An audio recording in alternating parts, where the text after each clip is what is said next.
So what we're going to talk about right now is this organization is called Every Black Life Matters. And we have our president and we have our VP here of the organization. And I wear many hats. They call me the boss. So I like that. First, what I want to do is raise your hand if you know what wokeism means. Raise your hand high if you know what wokeism is. Okay, I need 3 people, 4 people. Okay. I can do the brief history. Okay, so let me just do the brief history and then I'm going to hand it off to these gentlemen and we'll have some dialogue about wokeism. And what will happen is after this, we're going to have a panel on international views on what's happening with wokeism, where we'll bring some of our honored guests back up on the platform to have this discussion with us. And I think that's Dr. Hannah, Dr. Jane, Dr. Brian, for the international conversation on woke. I have to look at my notes, but I know Dr. Brian definitely. So, wokeism is, let me start back with Black America and the civil rights movement. We're all familiar with that? Yes. Right, when we were fighting from slavery? Yes. Okay. So what happened is we began to organize in a way that we were telling the government that they had violated our unalienable rights, which Neil so wonderfully explained to us. In that process, we began to build alliances. We began to influence the hearts of people in that they needed to change the policies to make slavery not only just illegal, which had been done, but still we were not treated as equals. And even there were times for Jews as well, where they could not drink at the same water fountain. So it wasn't just, at the time African Americans, there were other groups of people who could not drink water from the same water fountain, who could not eat a meal at the same counter or enter this door the same as white people. We had to use the back entrance. And we were born and raised in America, but we did not have those rights. So then, what happened is we began to gain momentum, policies began to change, politics got involved, and there was a great shift in what became the civil rights movement. While this is going on, there are a group of people, who knows, raise your hand if you've heard of the LGBTQ community, right? You know what the lesbian, gay, homosexual movement is, they call it, and transgender and queer, right? LGBTQ. I plus. I plus. Thank you. There's a whole bunch of letters. What happened while they were watching this is they realized that they wanted their rights as well.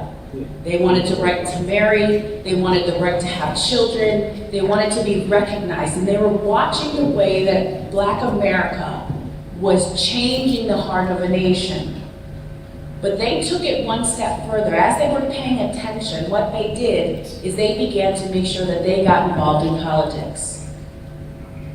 We did to a certain degree, but we were very much tied to the church, very much involved in that, and that was a very strong part of our movement, but we didn't get involved in politics as much. But the LGBTQ community was watching, and they took it a next step further. And so by the time we're now at this place where everything is kind of okay, they are now marching, and they're saying, well, we want our civil rights. You did it for the Black people, you can do it for us.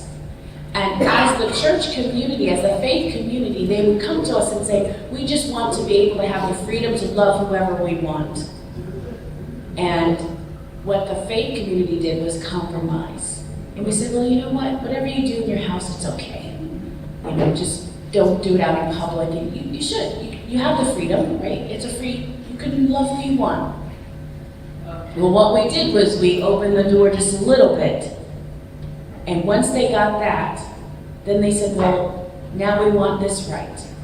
And now you need to acknowledge this right. And because they had begun to put people in places in politics, they were now setting legislative law, and they could push policy in such a way that they were getting were rights, and they were talking about them as being civil rights that were owed to them. And this is then where we now begin to have this idea of wokeism starting to come up, because we're saying they're taking over and they're saying you need to wake up, we need to have our rights, everybody needs to wake up, you need to be woke and realize that. I mean, they're gonna clean up my language here because they know it much better than me, but what is gonna happen is they began to co-opt the whole conversation about rights and humanity. And now everything that as morally we would oppose to them, they would cancel it. They would say that it's wrong. They would say that you don't understand us. And so this whole idea of wokeism came because now what's happening is wokeism is even moving into transgender and men thinking they have the right to be a woman. And they're erasing the word woman from the dictionary in America. And they're setting legislation that is teaching sex education and many of those things in our kindergarten schools. And so we're here to talk to you and say we're here from the future to tell you to say no, right? Don't let these policies enter your country. For some countries, you're already on that slide towards being progressive, but you still have an opportunity to make that change. And so we're coming from the future. We want you to see how badly it has hurt Black America, how badly it has hurt the church. Because you won't see that on CNN and MSNBC and major news networks. But we're here to tell you those policies will harm you. So I'm going to give it over to Kevin to kind of lay some foundation and then Neil to add, and then I'll come back to them with questions to help you understand what we do, what's the move against wokeism, and then how you can participate. All right. Well, that was excellent, Regina. You know exactly how to do it. So yeah, as Regina said, it started with, hey, we as this other community, we want to use the same tools that the civil rights movement used. We're just another special interest group. We want to be treated the same. Give us our civil rights. Then it moved to, well, we just want your tolerance.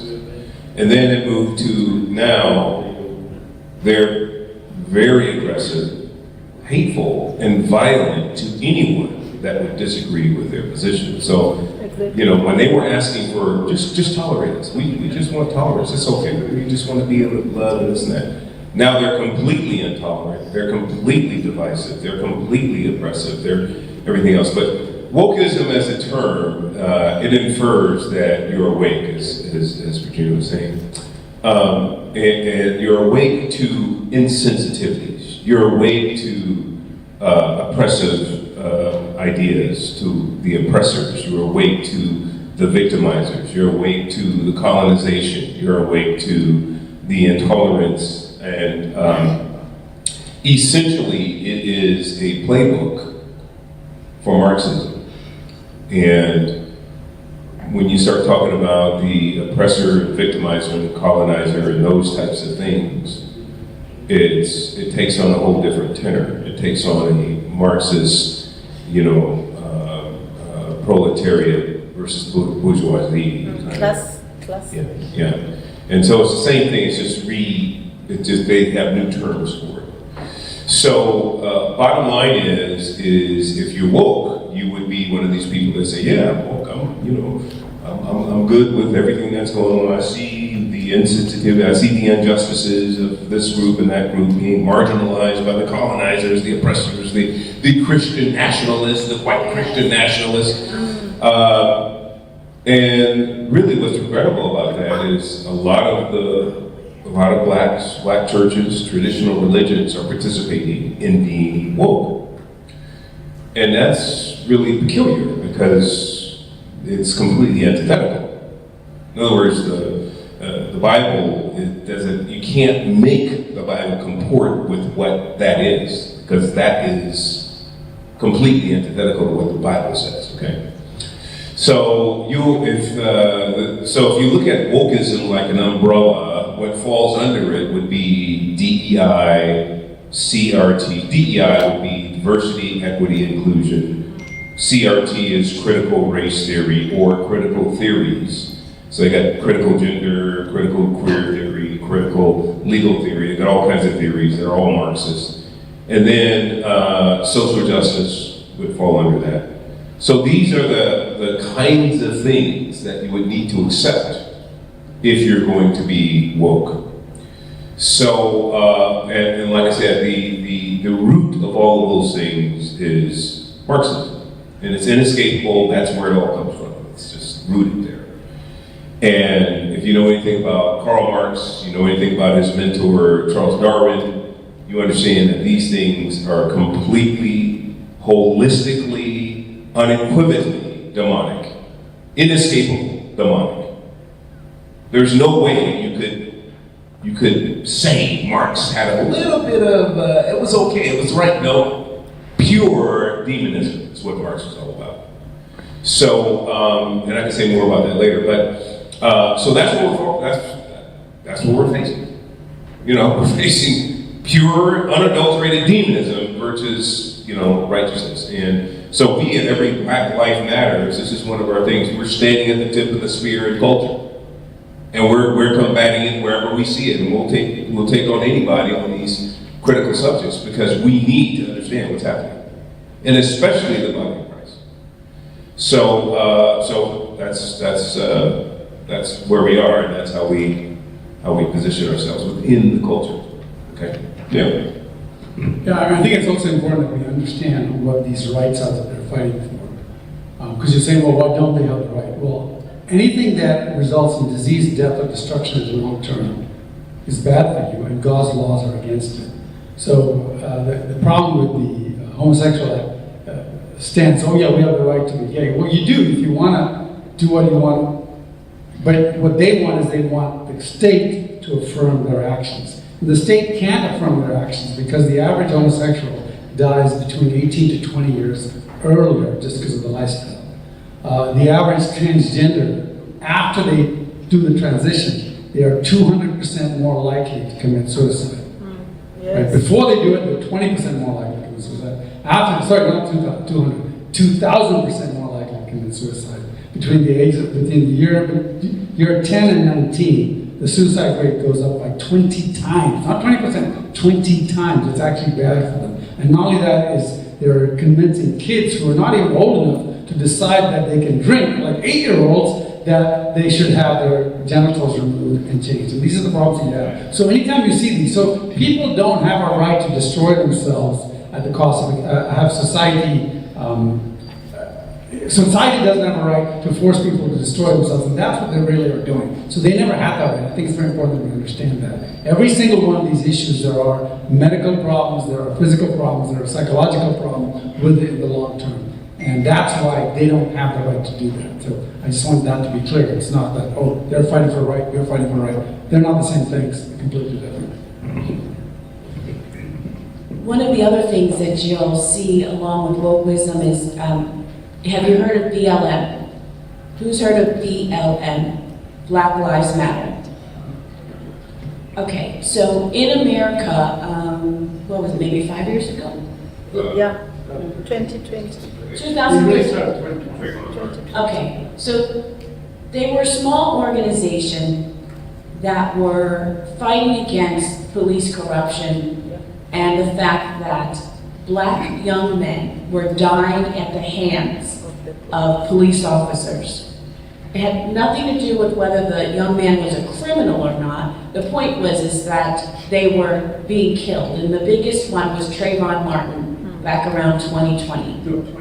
2013. George Floyd. Thank you. So 2013 was Trayvon Martin, George Floyd was 2020. And that was all over the news, globally, everywhere. You can Google it, where you're watching a young man die on videotape because a police officer was leaning on him so hard that kneeling on him so hard that he could not breathe. And while in custody, in public, that young black man died. That's horrible. We all agree that that's horrible, it's wrong, and the system needs to be fixed. But that ignited a whole change of thought because they had had enough. And I'm sure that in every one of your countries, every one of your communities, you are facing oppression, corruption, abuse in a way that you are at close to a tipping point of it is enough. But if you are not the organization, if your community, your faith community, is not already at the place where you are active, where you are involved in politics, where you are organizing your community, do not wait until the tipping point to then decide that you want to do this. You need to act now as if the tipping point is now. Because we know how evil works. It doesn't create anything new. It cycles through and does the same thing in the same way.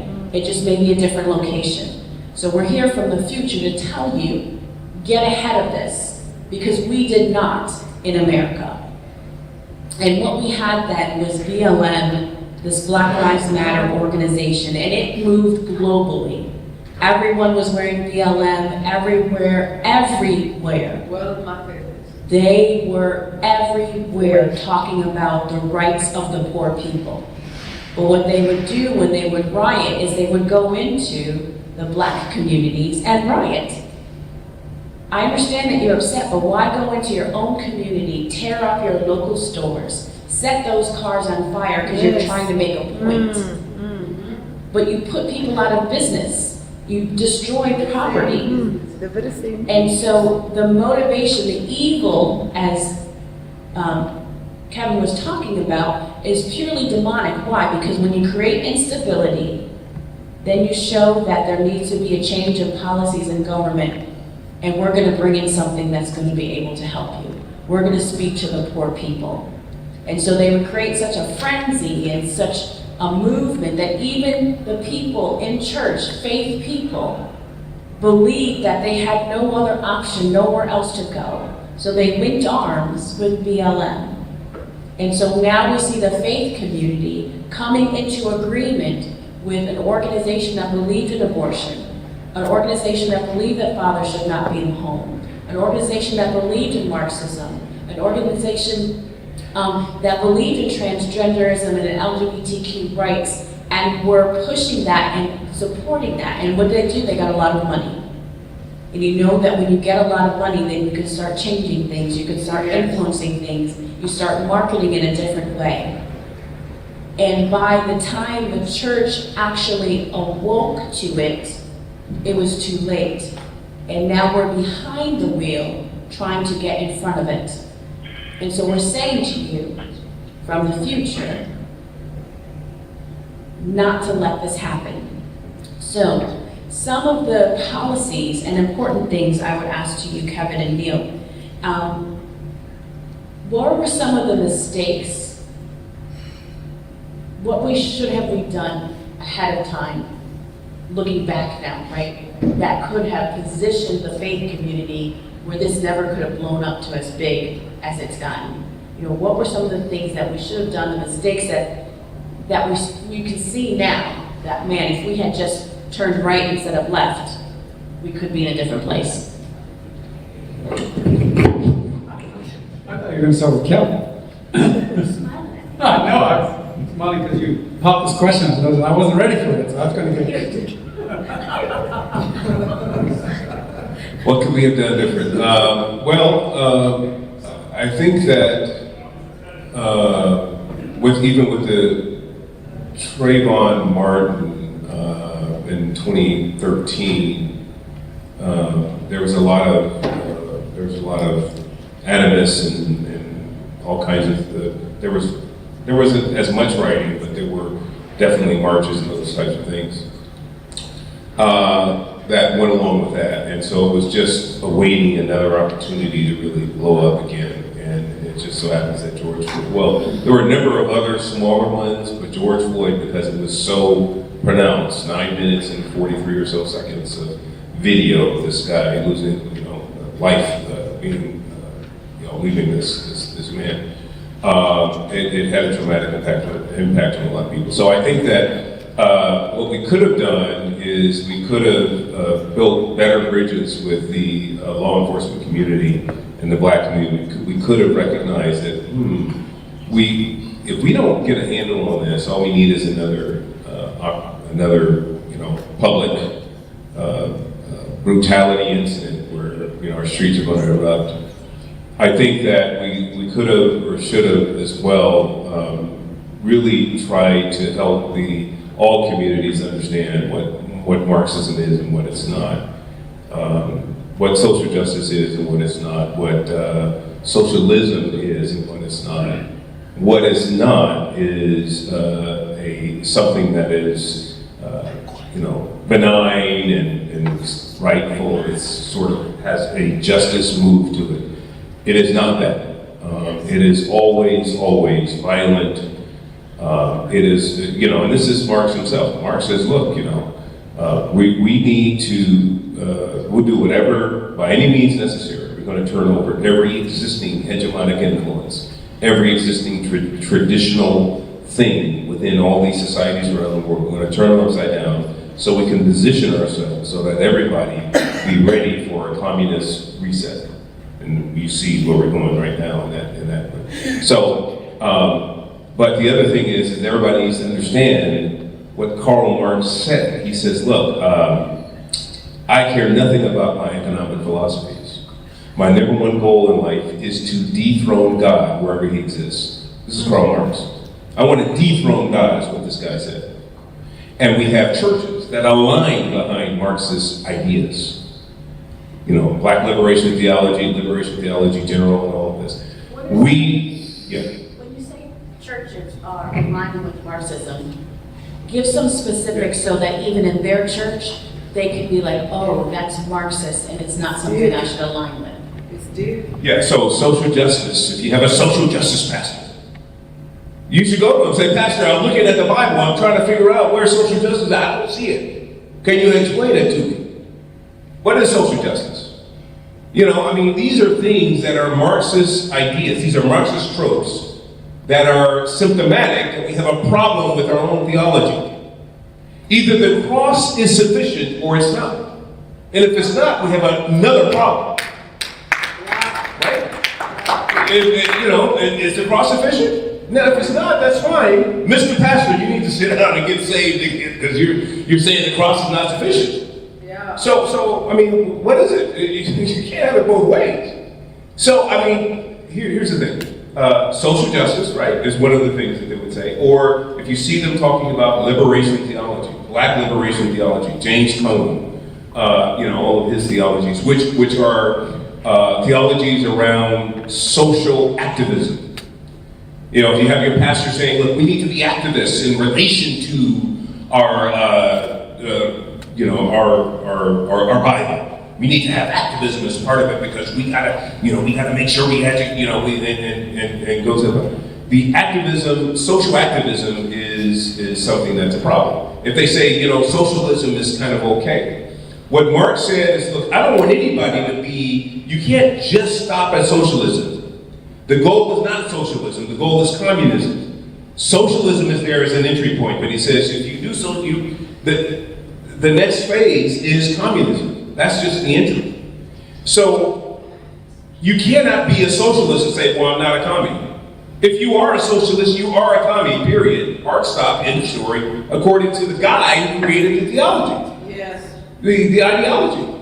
So we need pastors to understand that, look, is the Bible sufficient? Mr. Pastor, Mr. Bishop, Mr. Prelate, Mr. Double Doctor, whatever.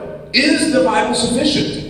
I think every answer for how we get along in communities, how we appreciate one another as brothers and sisters. Mr. Pastor, do you need to read Ephesians 2:14 again? That talks about Jesus taking care of every barrier between male and female, between Jew and Gentile, and everything else. Mr. Pastor, do you believe what Galatians 3:28 says? Mr. Pastor, do you believe that the Bible, when Romans 8:1, when God says, look, therefore there is no condemnation for those who are in Christ Jesus. How is it that we can condemn our brothers and sisters in the Lord? Oh, you white Christian nationalists, you voted for so-and-so. Excuse me? We're condemning one another. We're actually acting as accusers of the brethren with immature. We're doing Satan's work for him in the body of Christ. Does this make sense to you? Yes. So we, as people of faith, we have to reject this. We have to know that our Bible is sufficient, that what Jesus did was more than enough, and that every answer to all of these social ills are in the Bible. Yes, we need reconciliation. I say it's not racial reconciliation. That was already done. Jesus has done it. Ephesians 2, you read the whole chapter, it's wonderful. We need biblical reconciliation. We need to be reconciled back to the Bible so we understand what it says. Is this making sense to you? So a lot of pastors don't read the Bible or something. Something's happening. Because they're easily swayed by culture. Now we have to understand that the global culture is demonic. It is. I wish it weren't. Yes. But we have a global culture now that's being led by the World Economic Forum and Council of Foreign Relations and the UN and the World Health Organization. These are globalist, communist, demonic entities. Okay? I wish it weren't true, but that's the way it is. And so when we have pastors, when we have people that are just going along the flow, we need to have enough in us to say, no, that's not how we should be going, sisters. A lot of us just don't have the understanding, and we need that now. This is the time. We cannot be passive anymore with the Bible and with culture. We must impact culture with the Bible and apply it appropriately. And so if we would have done that, if we now even begin to do that, we could stop it in some of these other great countries that want to maintain their traditions. No one in here would agree that a 5-year-old should be told that they're, look, Johnny, I think you may be another gender. Or another. Yeah. A 5-year-old. Now, if you told me when I was 5, look, I used to love Superman and Batman, right? If you had put a cape on me when I was 5 years old, put me on a roof up here, I would have flown off. Do you understand? A 5-year-old has no concept about gravity or anything else. So how is it then that you're going to tell a 5-year-old, of course he or she are going to be susceptible to these messages. These are innocent, the most innocent amongst us, and yet the body of Christ. Silent. We're letting it happen. The body of Christ in America, nothing. Nothing. There's no real rebuke. So it's an honor to be here. We're glad to be here because we want to be at the tip of the spear everywhere that these types of atrocities are existing. And right now they're coming after these communities because you haven't fallen in yet. So we're happy to have more conversations about with you about how you can forestall these types of things happening in your countries.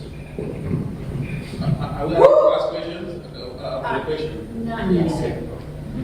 Well, we should. So I just wanted to add a couple things. Kevin covered it so well. 2 things. One, if a pastor says, you ask the question, where should the church get involved? Right at the beginning.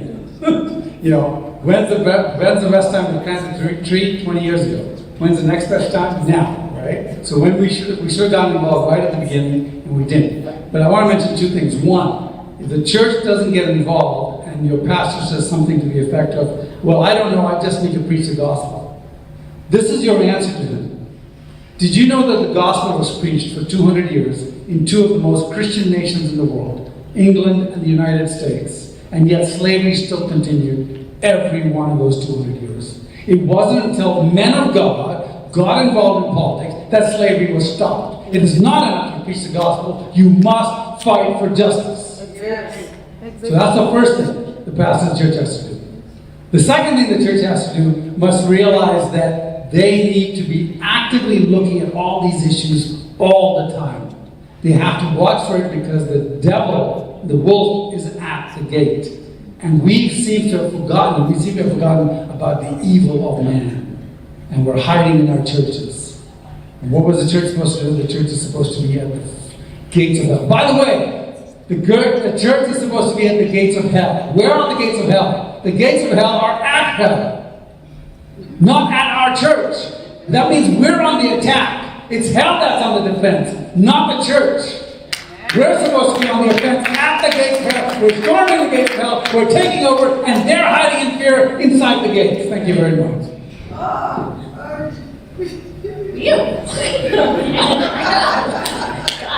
He's on fire. fire. This is fire for him. We don't normally get to see all this. It must be Jerusalem. It must be. I think there could be some confusion, or I see uncertainty. When we talk about social justice and activism, and we say, okay, well, you shouldn't do it.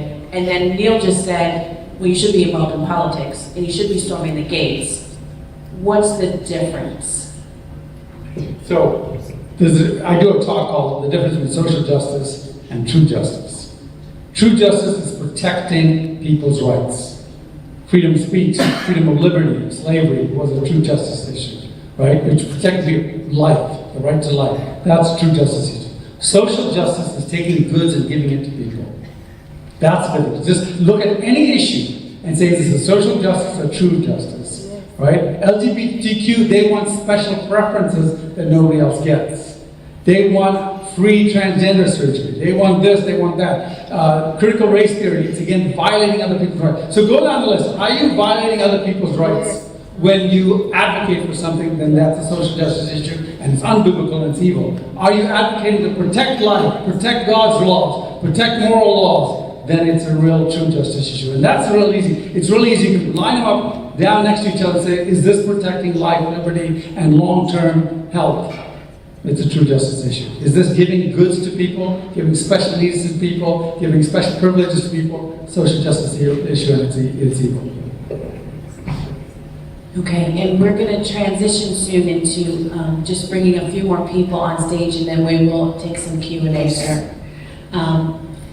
Also, what's important to understand is that when you talk about Marxism coming into the community and it's evil, it's not, sometimes they do wear a t-shirt that says I'm a Marxist, right? Sometimes. But other times, they don't. And so it's to that point that Neil was talking about. When they say that somebody needs, when they say the government needs, thank you, when they say the government needs to give us this, or the government needs to do this for us, you may be saying, yeah, like, right, we need help. But that's a trick. Because as we've been speaking, and Neil's been teaching all afternoon, is we don't need the government to be more involved. What we need to do is find the solution within our communities. And so what happens is that there's some injustice. I think I read about farmers are being killed. Is that right, in South Africa? People are coming in and killing the farmers and taking their property, robbing them. So, how do you solve that problem? Is that a government needs to have more protection? Or is it something that the farmer and the property owner, that they need to do to be in right alignment to protect themselves? Where are they making themselves vulnerable? And so I was asking MD about it, and she said to me many times they hire people who are not legal citizens in the country, so they have no paperwork. So they can't be traced. So there's no attachment to the land. So it's easier for them to rob and steal from you, because who's going to find them? Who knows that they were there? So then what do? You need to follow the law. And so if you need to follow the law in order to protect yourself, to not be vulnerable, but then you say, well, the law, if I do this, I'm going to have to pay these extra taxes, I'm going to have all these other extra fees, the government needs to do something about it. And so then this is where we're saying, well, what can you do to make sure that you're changing the policies as far as Christians getting involved? But it's not that you need the government to come in or you need to pay more fees to your police officers. There are solutions, whether you make community policing. Do you guys do community policing? Yes, yes. Okay, there are ways within your community that you're going to have to come together, and maybe you need to talk with one another and say, okay, if I can't afford this person, maybe we can come together and hire a group legally so that we don't put ourselves at risk, right? So sometimes you think that choosing ways to bring in government or to find other ways that the government should help you, bring you into the slide of more socialism and Marxist behavior. And you don't realize it because it doesn't look like that. You're just trying to protect yourselves. But you really have to stand back and say, who am I giving more power to? Am I empowering the landowner, or am I empowering government, and I'm looking for them to protect us more? Does that help, or did I confuse? That's Yes, no, like, no, we're fine. okay. Because when you start talking about these, and I see you thinking, so I'm not sure if I confused you or if you're actually, okay, if you're actually really thinking. What I want to do is we need 2 more chairs up here, Justin, and I believe Dr. Ryan and Professor Harrington, you were going to join us on the panel to have this internet